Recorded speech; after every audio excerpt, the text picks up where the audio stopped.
दोस्तों, नीमगाम नाम के गांव के पास एक घना जंगल पड़ता था, जहां अनेक तरह के पशु पक्षी निवास किया करते थे।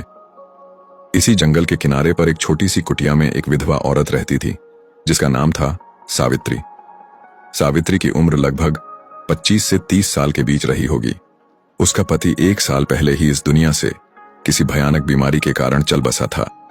सावित्री के पास अब कोई सहारा नहीं था। वह जंगल से लकड़ियां इकट्ठा करती थी और गांव में कुछ सिलाई बुनाई का काम करके अपनी जिंदगी किसी तरह गुजारती थी।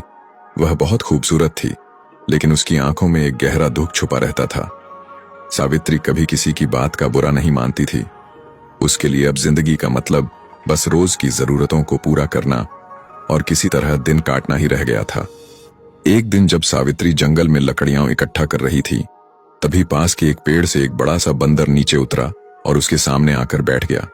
सावित्री पहले तो उसे देखकर थोड़ा डर गई, लेकिन जब बंदर ने कोई हमला नहीं किया और बस उसे चुपचाप देखता रहा, तो वह थोड़ी शांत हो गई। सावित्री ने धीरे से उसकी तरफ देखा और पूछा, तू कौन है? क्या चाहता है? इतना कहते ही बंदर ने सिर झुका दिया, जैसे कि उसे उसकी बात समझ आ गई हो। सावित्री हल्के से मुस्कुराई और फिर अपने काम में लग गई।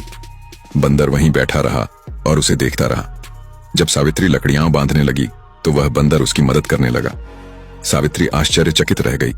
उसने बंदर के सिर पर प्यार से हाथ फेरा और कहा, तू बहुत समझदार है। उस दिन के बाद से रोज वह बंदर सावित्री के पास आने लगा। कभी वह उसके लिए फल लाता, तो कभी उसके काम में मदद करता। कभी कभी वह उसकी झोपड़ी के सामने बैठकर शाम तक खेलता रहता।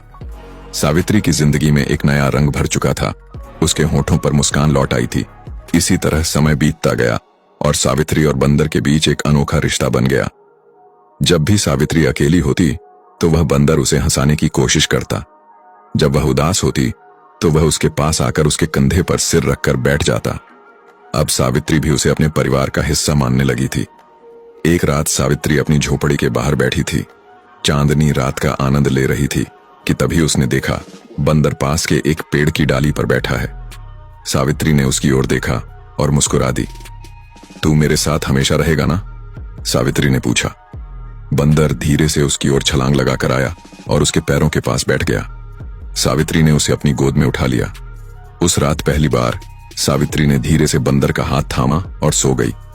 बंदर रात भर उसके पास बैठा रहा। अब वह बंदर के बिना एक पल भी नहीं रह सकती थी।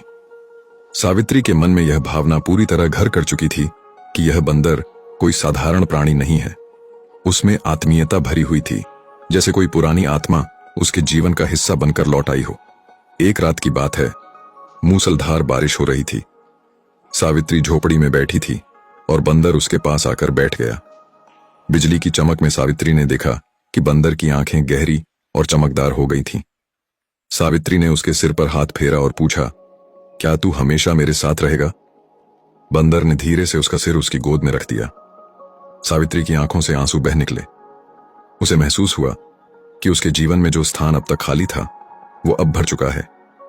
उस रात उसने बंदर को अपने सीने से लगा लिया और पहली बार उसे एक अजीब सी आत्मीयता का एहसास हुआ, जैसे वह किसी अपने को वर्षों बाद वापस पा गई हो। इसी तरह